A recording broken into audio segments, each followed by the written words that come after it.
2. Tragedia y comedia. Las familias felices son todas iguales. Las que no lo son tienen su propia manera de infelicidad. Con estas ominosas palabras, el conde León Tolstói inició la novela de la destrucción espiritual de su heroína moderna, Ana Karenina. Durante las 7 décadas que han pasado desde aquella perturbada esposa, madre y amante apasionadamente ciega se arrojó entre las ruedas del tren,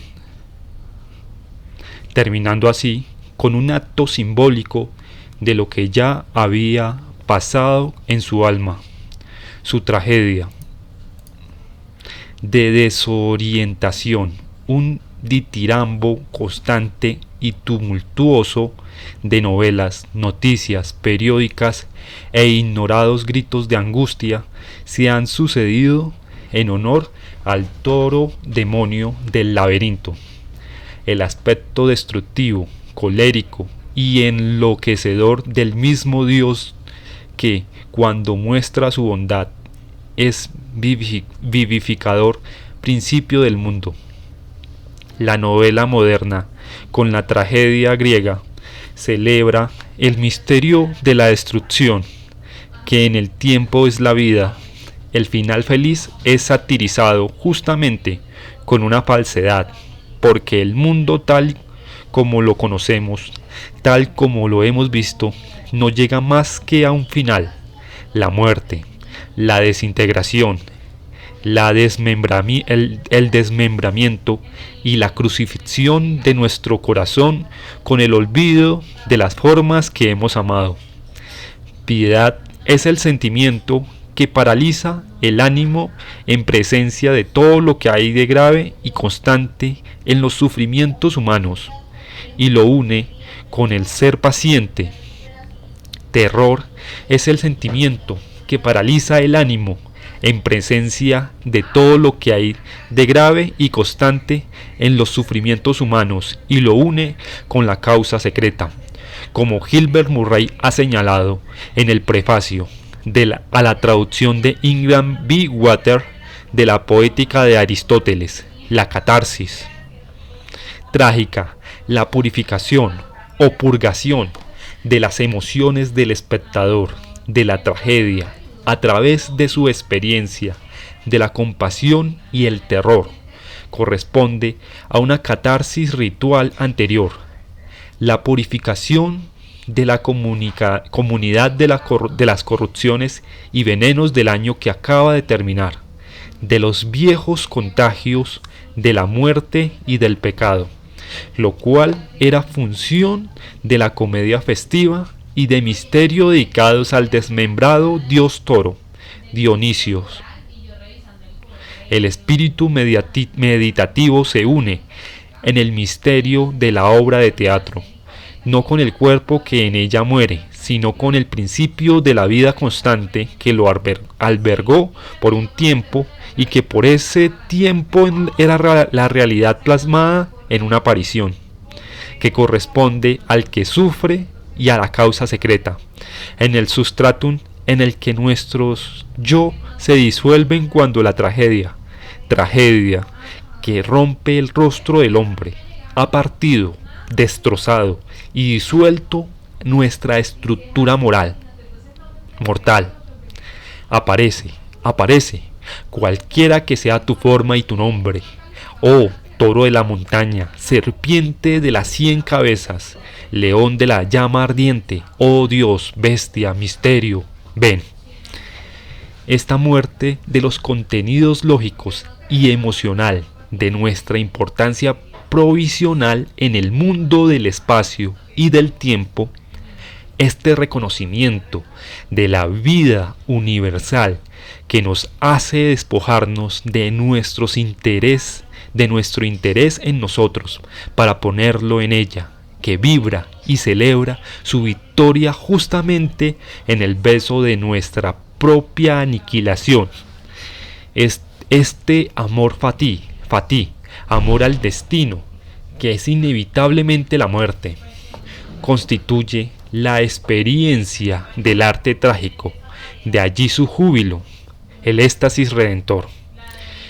Mis días han pasado, yo, el sirviente, el iniciado en el rito de Zeus, donde vago el sagreo de medianoche, vago yo. He soportado su grito como el trueno, he cumplido sus rojos y sangrantes festejos. He sostenido la llama de la gran madre montaña.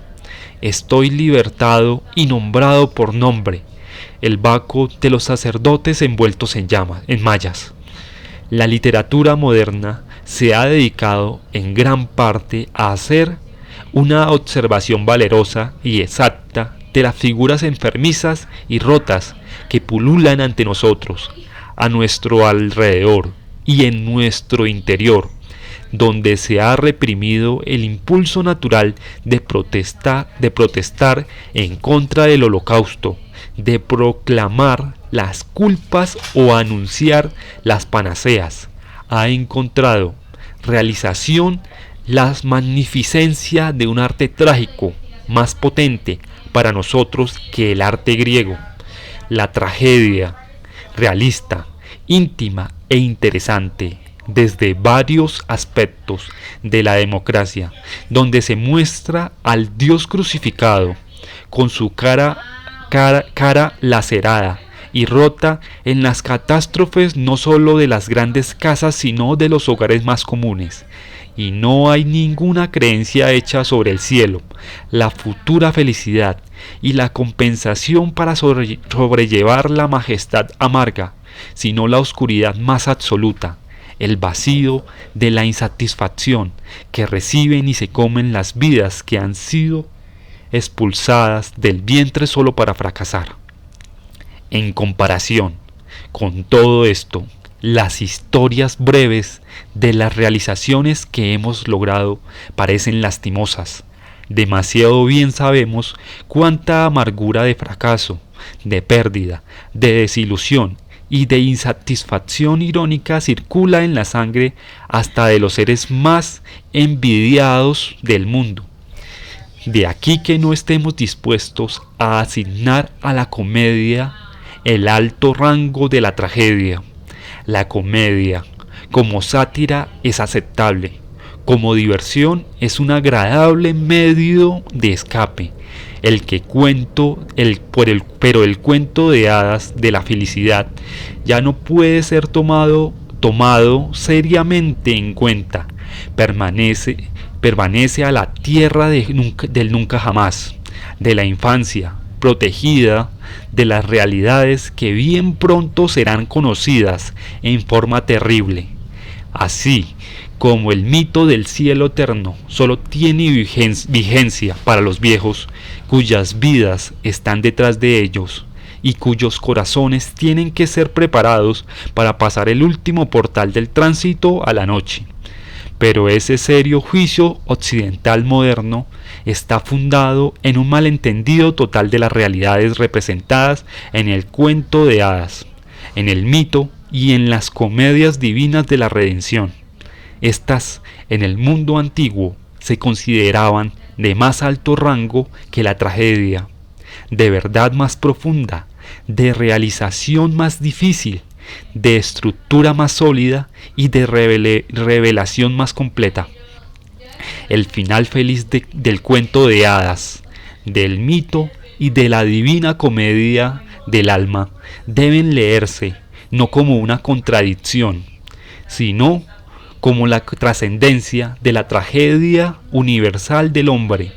El mundo objetivo sigue siendo lo que era, pero como el énfasis ha cambiado dentro del sujeto, se nos muestra transformado.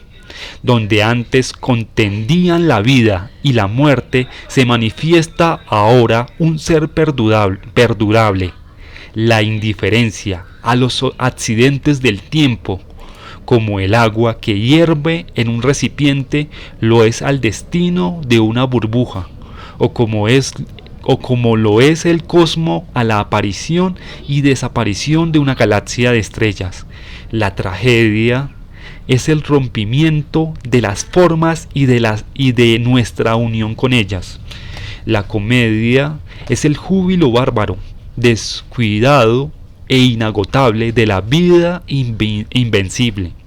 Así las dos son términos de un solo tema mitológico y de la experiencia que la incluye y en la cual se unen el camino hacia abajo y el camino hacia arriba, cátrodos y ánodos, que juntos constituyen la totalidad de la revelación que es la vida y que el individuo debe conocer y amar si ha de sufrir la purgación, catarsis, purgatorio, del contagio del pecado, desobediencia a la voluntad divina, y de la muerte, identificación con la forma mortal. Todas las cosas cambian, nada muere. El espíritu ambula de aquí para allá y ocupa el marco que le place, porque aquello que una vez existió ya no es, y lo que no era ha llegado a ser. Así, el enorme círculo de movimiento ha girado una vez más. Solo de los cuerpos de los cuales habita este yo eterno, imperecedero e incomprensible, se dice que tiene un fin. Es asunto propio de la mitología y de los cuentos de hadas revelar los peligros específicos y las técnicas del oscuro camino interior que va de la tragedia a la comedia. Por ellos los incidentes son fantásticos y reales, representan triunfos psicológicos, no físicos, aun cuando la leyenda trate de un personaje histórico. Los hechos de su victoria se manifiestan no en forma acorde con la realidad de la vida, sino en visiones como las de los sueños, porque no se trata de que tal y tal hazaña se haya realizado en la tierra. Se trata de que antes de que dicha hazaña se haya verificado en la tierra, hay otra cosa primaria y de mayor importancia que ha tenido que pasar por el laberinto que todos conocemos y visitamos en sueños. La travesía del héroe mitológico puede ser incidentalmente concreta, pero fundamentalmente es interior, en profundidades donde se vence oscuras resistencias, donde reviven fuerzas olvidadas y perdidas por largo tiempo que se preparan para la transfiguración del mundo. Cuando esta hazaña se realiza, la vida ya no sufre desesperadamente bajo las terribles mutilaciones del desastre ubicuo, agravado por el tiempo, terrible a través del espacio, sino que, todavía visible en su horror, con gritos de angustia todavía tumultuosos quedan, penetrada por el conocimiento de un amor que todo lo invade y todo lo alimenta, y con el conocimiento también de su propia fuerza inconquistada. Los reflejos de la luz que arde invisible dentro de los abismos de su materia normalmente opaca avanzan con un estruendo creciente. Las terribles mutilaciones son vistas entonces sólo como sombras de una inmanente e imperecedera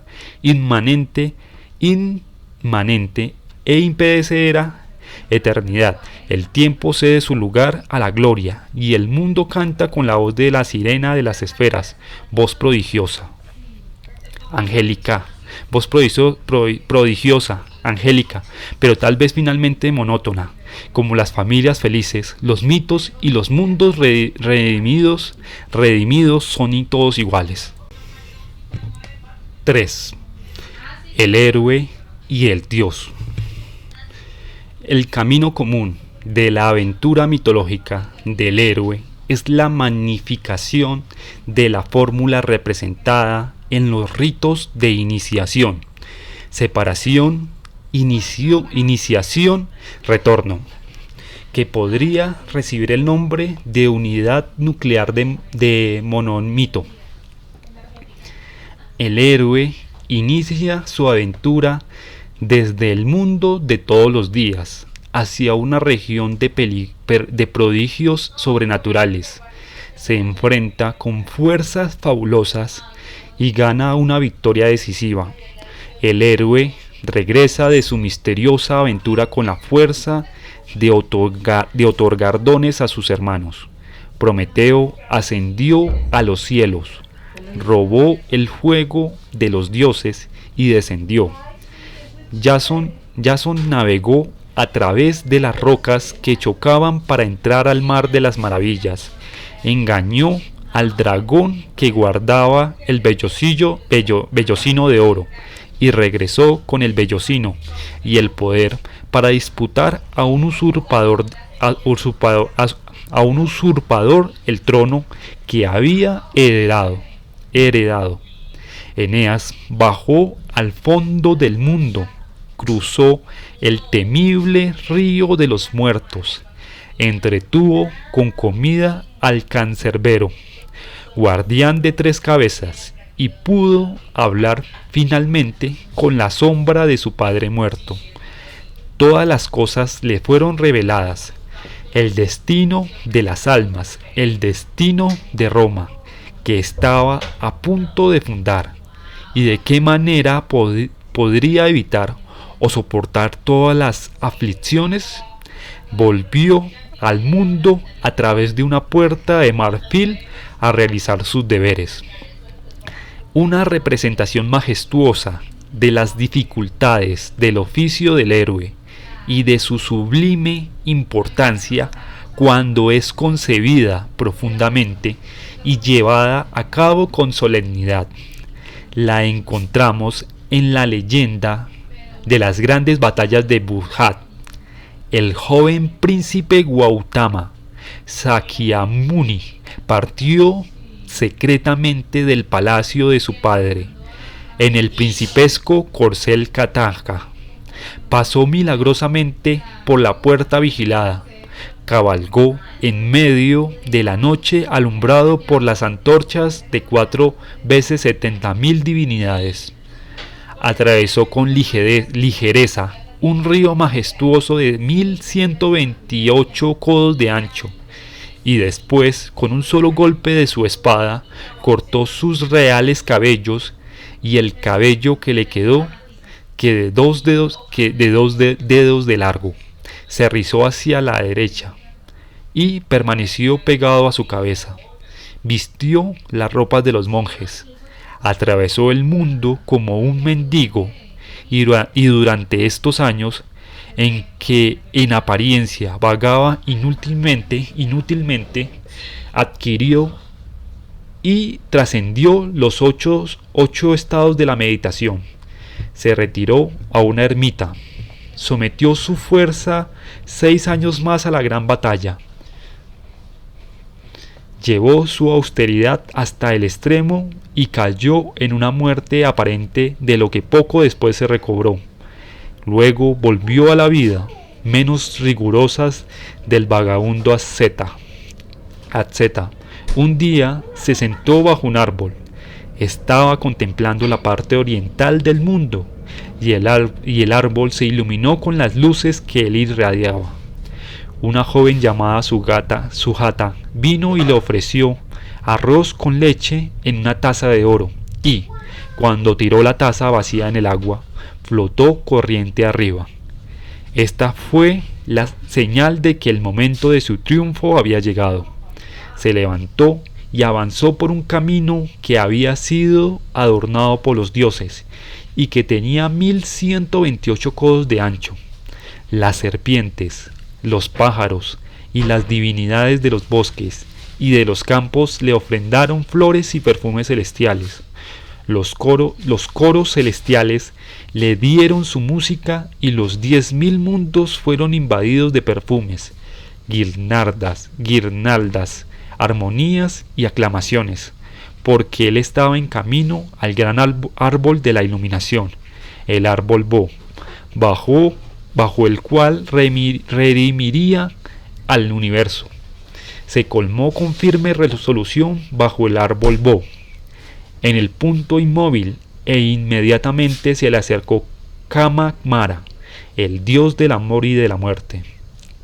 El peligroso dios apareció montado en un elefante y, portando armas en sus 1000 manos. Estaba rodeado por su ejército, que se extendía 12 leguas ante él, 12 a la derecha, 12 a la izquierda, y a su espalda cubría los confines del mundo. Además, tenía 9 leguas de estatura. Las deidades protectoras del universo huyeron, pero el futuro Buda permaneció inmóvil debajo del árbol. Entonces el dios lo atacó, tratando de romper su concentración.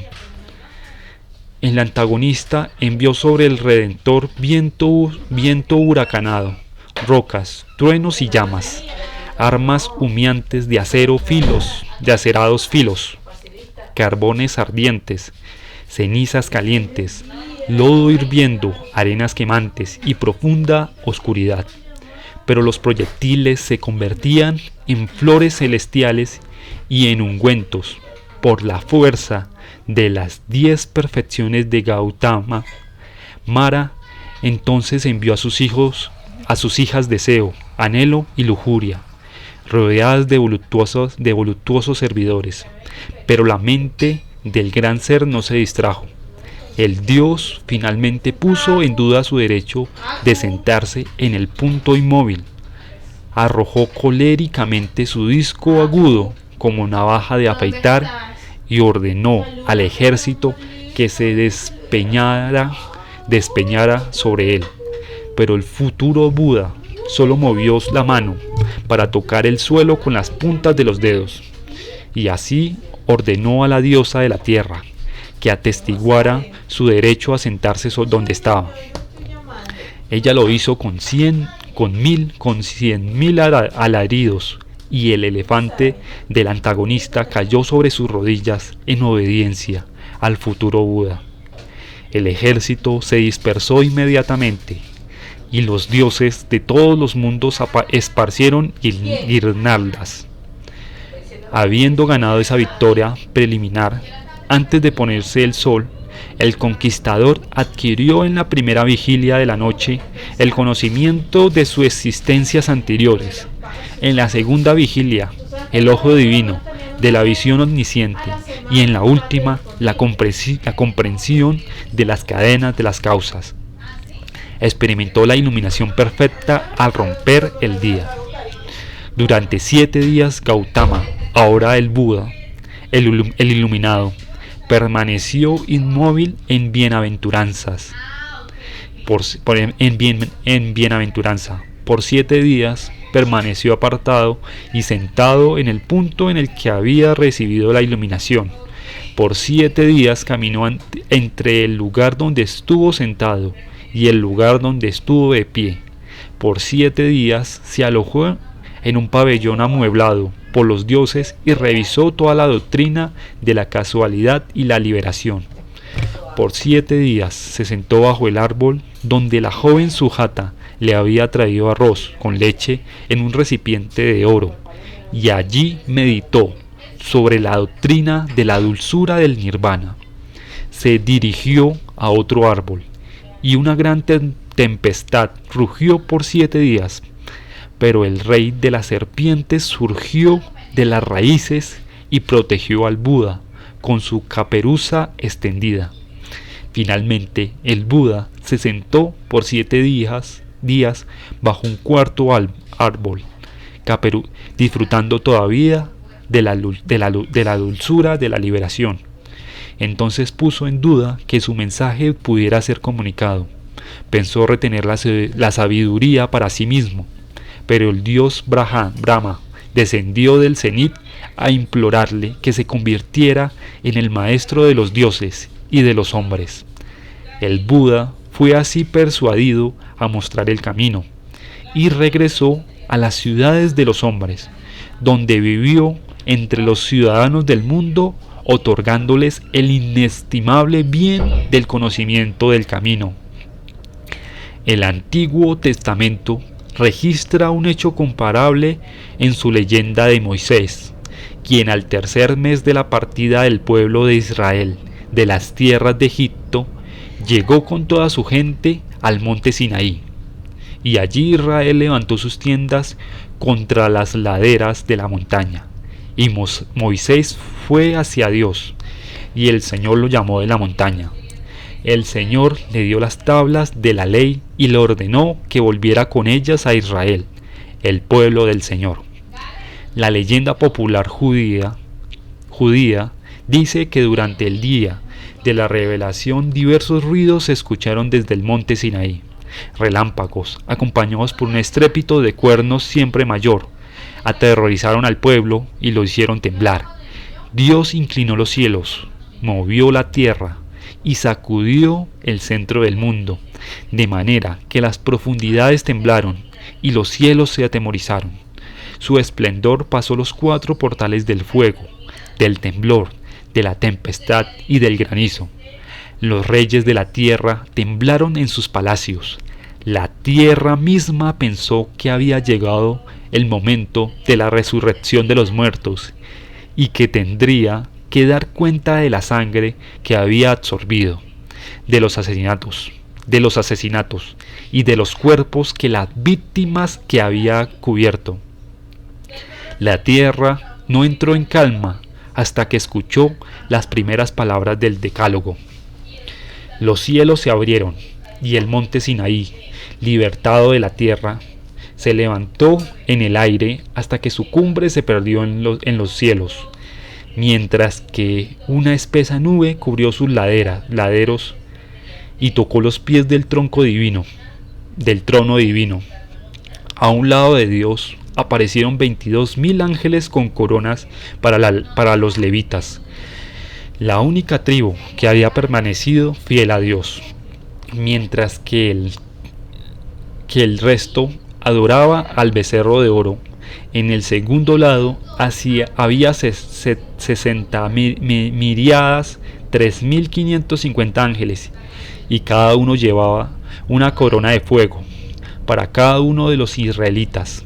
En el tercer lado había el doble de este número de ángeles, y en el cuarto los ángeles eran sencillamente innumerables, porque Dios no apareció en una dirección, sino en todas simultáneamente, lo que sin embargo no impedía que su gloria abarcara tanto el cielo como la tierra.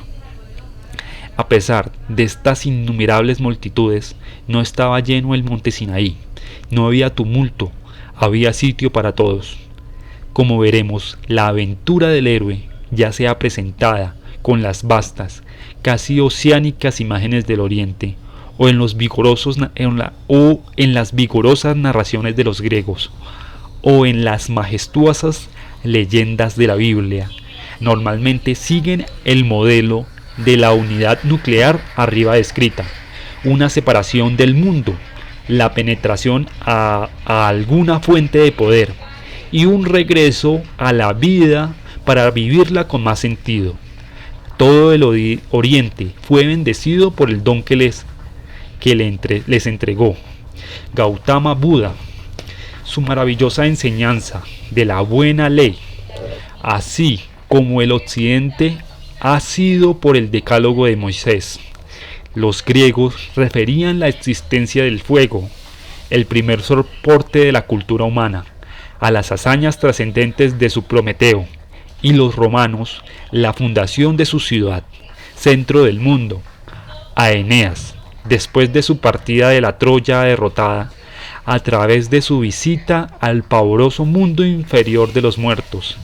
En todas partes, sin que importe cuál sea la esfera de los intereses, religiosa, política o personal, los actos verdaderamente creadores están representados como aquellos que derivan de una especie de muerte con respecto al mundo y lo que sucede en el intervalo de la inexistencia del héroe, hasta que regresa como quien vuelve a nacer, engrandecido y lleno de fuerza creadora, hasta que es aceptado inánimemente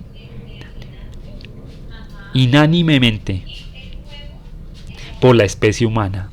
Por consiguiente, nos ocuparemos de seguir una multitud de figuras heroicas a través de las etapas clásicas de la aventura universal, con objeto de revisar las revelaciones eternas. Esto nos ayudará a entender no solo el significado de las imágenes vigentes en la vida contemporánea, sino la inicidad del espíritu humano en sus aspiraciones, poderes, vicisitudes y sabiduría. Las siguientes páginas presentarán en forma de una aventura compuesta las historias de los portadores simbólicos y mundiales del destino de todos los hombres. La primera gran etapa, que es la de la separación o partida, será mostrada en la primera parte, capítulo primero, en 5 subdivisiones: la llamada de la aventura o las señales de la vocación del héroe, la negativa al llamado o la locura de la huida del Dios, la ayuda sobrenatural, la inesperada asistencia que recibe quien ha aprendido la aventura adecuada, el cruce del primer umbral y el viento de la ballena, o sea, el paso al reino de la noche, la etapa de las pruebas y victorias de la iniciación. Aparecerá en el capítulo segundo en 6 subdivisiones: el camino de las pruebas o del aspecto peligroso de los dioses, el encuentro con la diosa, Magna Mater o la felicidad de la infancia recobrada, la mujer como tentación, el pecado y la agonía de Edipo, la reconciliación con el Padre, apoteosis y la gracia última. Las siguientes páginas presentarán en forma de una aventura compuesta las historias de los portadores simbólicos y mundiales del destino de todos los hombres. La primera gran etapa, que es la de la separación o partida, será mostrada en la primera parte, capítulo primero, en 5 subdivisiones. 1. La llamada de la aventura o las señales de la vocación del héroe. 2. La negativa al llamado o la locura de la huida del Dios. 3. La ayuda sobrenatural, la inesperada asistencia que recibe quien ha emprendido la aventura adecuada. 4. El cruce del primer umbral. Y 5. El vientre de la ballena, o sea, el paso al reino de la noche, la etapa de las pruebas y victorias de la iniciación. Aparecerá en el capítulo segundo en 6 subdivisiones. 1. El camino de las pruebas o del aspecto peligroso de los dioses. 2. El encuentro con la diosa, Magna Mater o la felicidad de la infancia recobrada. 3. La mujer como tentación, el pecado y la agonía de Edipo. 4. La reconciliación con el Padre. 5. Apoteosis. 6. La gracia última, el regreso y la reintegración a la sociedad, que es indispensable para la circulación continua de la energía espiritual dentro del mundo y que, desde el punto de vista de la comunidad, es la justificación del largo retiro del héroe. Es usualmente lo que ante él se presenta como el requisito más difícil, porque si ha alcanzado, como el Buda, el profundo reposo de la completa iluminación, existe el peligro de que la bienaventuranza de esta experiencia aniquile el recuerdo, el interés y la esperanza en las penas del mundo, y también dificultades económicas parezca demasiado arduo. Por otra parte, si el héroe, en vez de someterse a las pruebas de la iniciación, se ha precipitado a su meta por medio de la violencia, de la estratagema y de la suerte, como Prometeo, y ha entregado al mundo la gracia que deseaba, es posible que las fuerzas que ha desequilibrado reaccionen duramente y sea castigado en forma interna y externa, encadenado como Prometeo, en la roca de su propio inconsciente violado, y haciendo una tercera suposición, el héroe regresa salvo y por su voluntad pudiera encontrarse con una incomprensión o un desprecio tan absoluto de parte de aquellos a quienes ha venido a ayudar, que su carrera se hundirá. El tercero de los siguientes capítulos concluirá el estudio de estas posibilidades bajo 6 subdivisiones. 1. La negativa al regreso, o el mundo negado. 2. La huida mágica, o la fuga de Prometeo. 3. El rescate del mundo exterior. 4. El cruce del umbral del regreso, o la vuelta al mundo normal. 5. La posesión de los dos mundos. Y 6. Libertad para vivir, la naturaleza y función de la gracia última. El complicado héroe del monomito es un personaje de cualidades extraordinarias. Frecuentemente es honrado por la sociedad a que pertenece. También con frecuencia es desconocido o despreciado.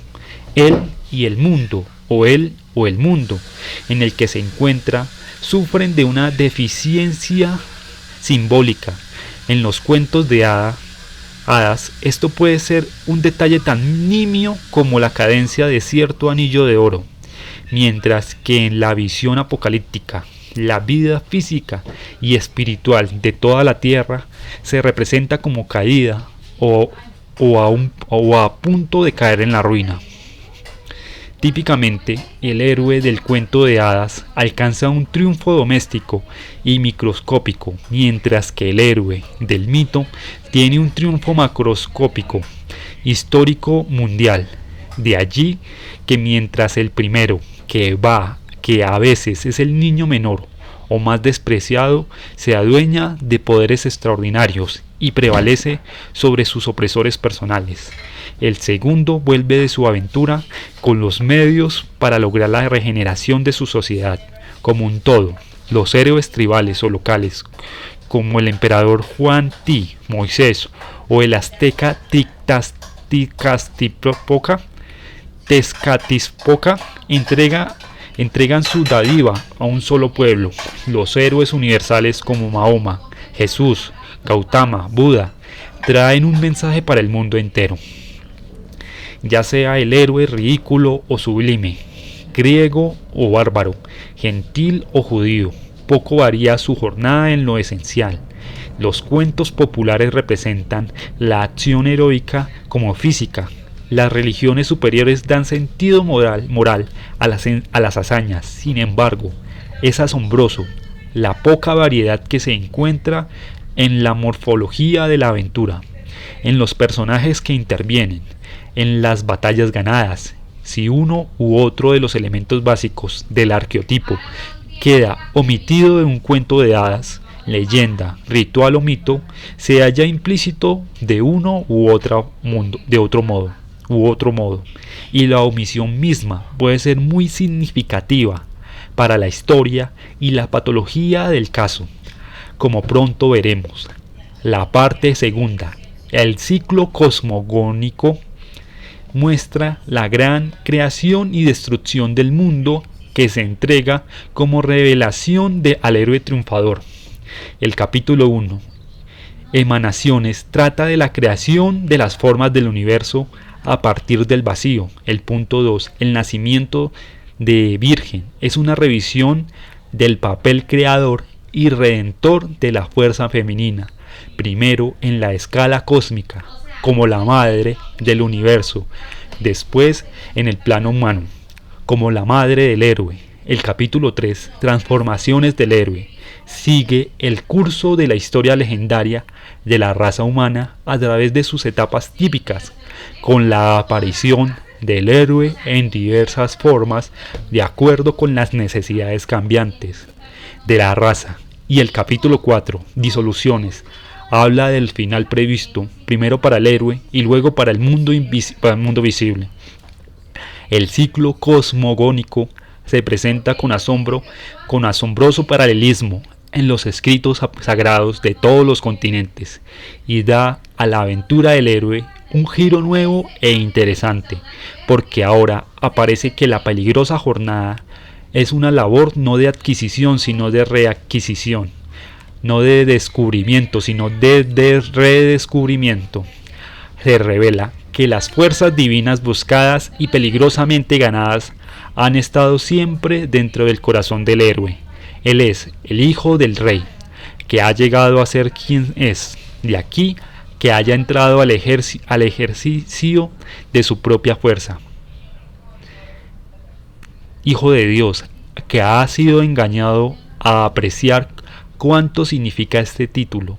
Desde este punto de vista, el héroe es el símbolo de esa divina imagen creadora y redentora que está escondida dentro de todos nosotros y solo espera ser reconocida y restituida a la vida. Porque aquel que se ha convertido en muchos permanece uno solo indivisible, pero cada una de sus partes es toda de Cristo. Leemos en los escritos de San Simeón el Joven, 949-1022 después de Cristo: lo vi en mi casa, sigue el santo. Entre todos los objetos diarios apareció él inesperadamente. Se unió y se confundió inefablemente conmigo. Se unió a mí sin que hubiera cosa alguna entre nosotros, como el fuego al acero y la luz al cristal. Y él me hizo como fuego y como luz, y yo me convertí en aquello que había visto y contemplado desde lejos. No sé cómo relataos este milagro. Soy hombre por naturaleza y Dios por la gracia de Dios. Una visión comparable a este se describe en el apócrifo Evangelio de Eva. Estaba yo en un alto monte y vi un hombre gigante y otro raquítico, y oí así como una voz de trueno. Me acerqué para escuchar y me habló diciendo: yo soy tú y tú eres yo. Donde quiera que estés, allí estoy yo. En todas las cosas estoy desparramado y de cualquier sitio puedes recogerme, y recogiéndome a mí, te recogerás a ti mismo. Ambos, el héroe y su Dios último, el que busca y el que es encontrado, se comprende como el interior y el exterior de un solo misterio, que se refleja a sí mismo como un espejo, idéntico al misterio del mundo invisible. La gran proeza del héroe supremo es llegar al conocimiento de esta unidad en la multiplicidad y luego darla a conocer. 4. El ombligo del mundo. El efecto de la aventura del héroe cuando ha triunfado es desencadenar y liberar de nuevo el fluir de la vida en el cuerpo del mundo. El milagro de esta afluencia puede representarse en términos físicos como la circulación de la sustancia alimenticia, en términos dinámicos como una corriente de energía y espiritualmente como una manifestación de la gracia. Tales variedades en la imagen se alternan fácilmente y representan 3 grados de concentración de la única fuerza vital. Una cosecha abundante es el signo de la gracia de Dios. La gracia de Dios es el alimento del alma. La luz del relámpago es el presagio de la lluvia fertilizante y al mismo tiempo la manifestación de la energía de Dios puede estar en movimiento. Gracia, sustancia alimenticia, energía, son derramadas sobre el mundo vivo y a donde no caen, la vida se descompone en muerte. El torrente surge de una fuente invisible y su punto de entrada es el centro del círculo simbólico del universo, el punto inmóvil de la leyenda de Buda, alrededor del cual puede decirse que el mundo gira. Bajo este punto se halla la cabeza de la serpiente cósmica que sostiene la tierra, el dragón, símbolo de las aguas del abismo, que son la divina energía creadora de la vida y sustancia del demiurgo, el aspecto generador del mundo, del ser inmortal, el árbol de la vida. Por ejemplo, el universo mismo crece en este punto, está enraizado en la oscuridad de lo que lo sostiene. El dorado pájaro del sol vive en su copa, un arroyo, la fuente inagotable bulla a sus pies.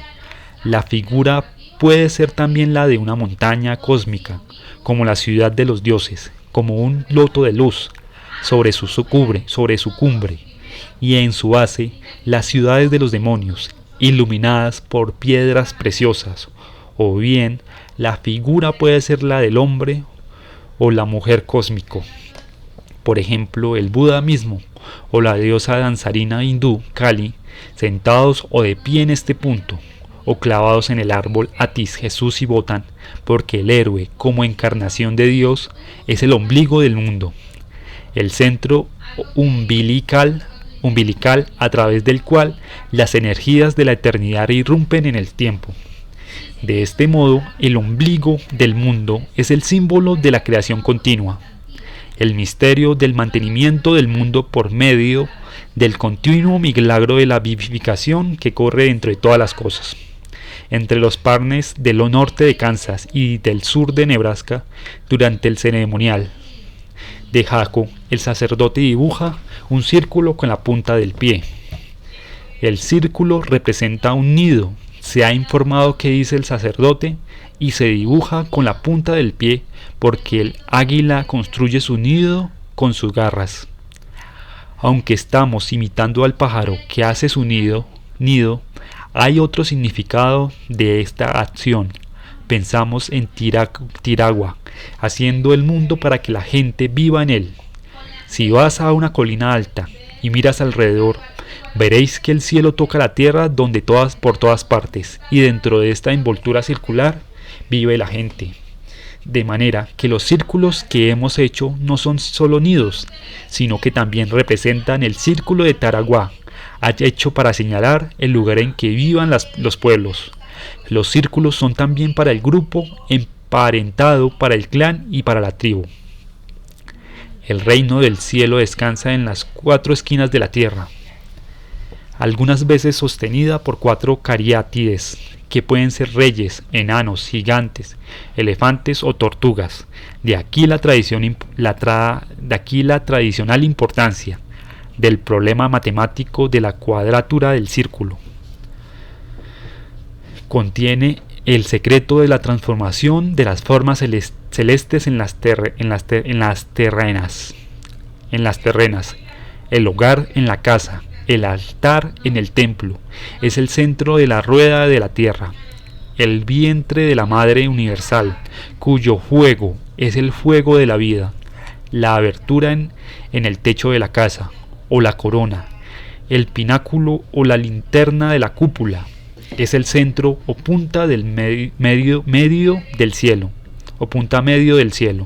es la puerta del sol, a través de la cual las almas regresan al tiempo, a la eternidad, como el olor de las ofrendas quemadas en el fuego de la vida y elevadas en los ejes del mundo ascendente del centro de la tierra al centro de la rueda celestial.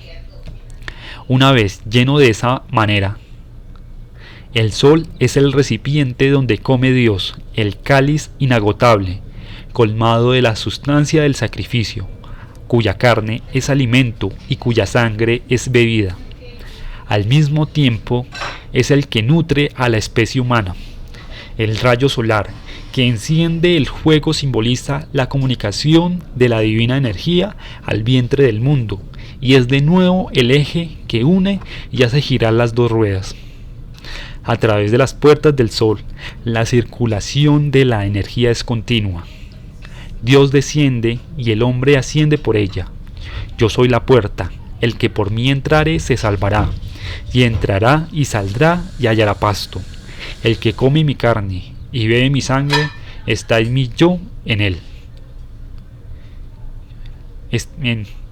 El que come mi carne y bebe mi sangre está en mí y yo en él. Para las culturas que todavía se nutren en la mitología, el paisaje, como cada una de las fases de la existencia humana, toma vida por medio de las sugerencias simbólicas. Las colinas y los bosques tienen protectores sobrenaturales y están asociados con episodios populares bien conocidos en la historia local de la creación del mundo. en diversos lugares constituyen santuarios. El lugar en que ha nacido un héroe, donde ha realizado sus hazañas y donde ha regresado al vacío, es señalado y santificado. Allí se le erige un templo con el cual se significa e inspira el milagro de la centralidad perfecta, porque este es el lugar donde se inicia la abundancia, porque alguien en este lugar descubrió la eternidad. Por lo tanto, ese sitio puede servir como sostén para una meditación fructífera. Ese tipo de templo se construye, por lo general, simulando las 4 direcciones del horizonte del mundo, y el santuario o altar en el centro es el símbolo del punto inagotable. Aquel que entra al conjunto del templo y se acerca al santuario está imitando las proezas del héroe original. Su finalidad es reproducir el modelo universal para evocar dentro de sí mismo el recuerdo de la forma, que es el centro y la renovación de la vida. Las ciudades antiguas están construidas como templos, con portales en las 4 direcciones, mientras que en el centro está el santuario principal del divino fundador de la ciudad. Los ciudadanos viven y trabajan dentro de los confines de este símbolo. Con el mismo espíritu, los dominios de las religiones nacionales y mundiales están centrados alrededor del eje de alguna ciudad madre. El reino cristiano de Occidente, alrededor de Roma, el del Islam alrededor de la Meca. Las reverencias que hace 3 veces al día la comunidad de Mahoma están dirigidas como los rayos de una rueda del tamaño del mundo al centro de la Kaaba, y así se construye un gran símbolo viviente de la sumisión islam de todos y de cada uno a la voluntad de Alá. Ciertamente tú, leemos el Corán, tú eres el sabedor de los secretos. Hay otras posibilidades. Un gran templo puede ser establecido en cualquier parte, porque en última instancia el todo está en todas partes y cualquier lugar puede convertirse en asiento del poder. Cualquier brizna de yerba puede asumir en el mito la figura del Salvador y conducir al vagabundo al santorum de su propio corazón. El ombligo del mundo es ubicuo y como es la fuente de toda la existencia, produce la plenitud mundial del bien y del mal, la fealdad y la belleza, el pecado y la virtud, el placer y el dolor, son igualmente producidos por él. Para el Dios todo es bello y bueno y justo. Dice Heráclito: los hombres, por el contrario, tienen unas cosas por justas y otras por injustas. De aquí que las figuras a que se rinde culto en los templos del mundo no sean de ninguna manera siempre bellas, siempre benignas o ni siquiera necesariamente virtuosas, como la deidad del libro de Job trasciende las escalas de los valores humanos. Del mismo modo, la mitología no destaca como su héroe más grande al hombre meramente virtuoso. La virtud no es sino el preludio pedagógico de la visión ulterior culminante, que está más allá de cualquier pareja de conceptos. La virtud oprime al yo centrado en sí mismo y hace posible la centralidad transpersonal, pero cuando eso ha sucedido, ¿qué habrá después del dolor y del placer, del vicio o de la virtud, ya sea de nuestro yo o de otro? Se percibe entonces la fuerza trascendente que vive en todos, que en todos es maravillosa y que merece nuestra profunda obediencia en forma absoluta. Porque como dijo Heráclito, lo distendido vuelve a equilibrio.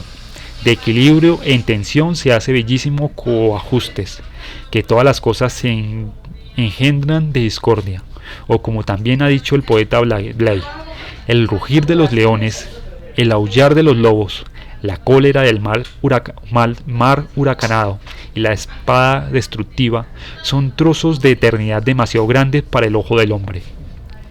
Esta dificultad puede observarse vívidamente en una anécdota de Yoruba, África Occidental, contada de Eschu, la divina engañadora. Un día, este extraño dios caminaba por un sendero en medio de los 2 campos, vio un labriego trabajando en cada uno de ellos y se propuso jugar con los dos. Se puso un sombrero que era rojo de un lado y blanco del otro, verde por delante y negro por detrás. Estos son los colores de las 4 direcciones del mundo. Echut es la personificación del centro, de la Chit mundial, del ombligo del mundo, de manera que cuando los labriegos regresaron a su aldea, uno le dijo al otro: ¿Viste pasar ese viejo con el sombrero blanco? El otro contestó: el sombrero era rojo. Y el primero dijo: no, era blanco. Era rojo, insistió su amigo, lo vi con mis propios ojos. Debes de estar ciego, declaró el primero. Debes estar borracho, contestó el otro. La disputa creció y llegaron a los golpes. Cuando iba a acuchillarse, fueron llevados por sus vecinos ante el juez. Echut estaba en medio de la multitud que presenciaba el juicio, y cuando el juez no pudo decidir de qué lado estaba la justicia, el viejo engañador se desenmascaró, expuso lo que había hecho y mostró el sombrero. No tenían más remedio que pelear, dijo. Así lo quise yo, sembrar la discordia en mi más grande júbilo. Discordia es mi más grande júbilo. El moralista se llenaría de indignación y el poeta trágico de compasión y temor. La mitología rompe la vida entera en una vasta y horrible divina comedia.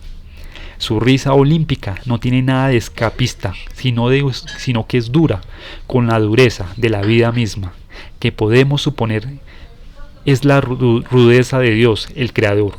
La mitología, en este sentido, hace que la actitud trágica aparezca hasta cierto punto histórica y el juicio meramente moral limitado. Esta dureza se equilibra con la seguridad de que todo lo que vemos no es sino el reflejo de una fuerza perdurable, a la cual no alcanza el dolor. Por eso estas fábulas son despiadadas y no conocemos el terror. Están penetradas de júbilo, de un anonimato trascendente que se mira a sí mismo en todos los egos combatientes y centrados en sí que nacen y mueren en el tiempo.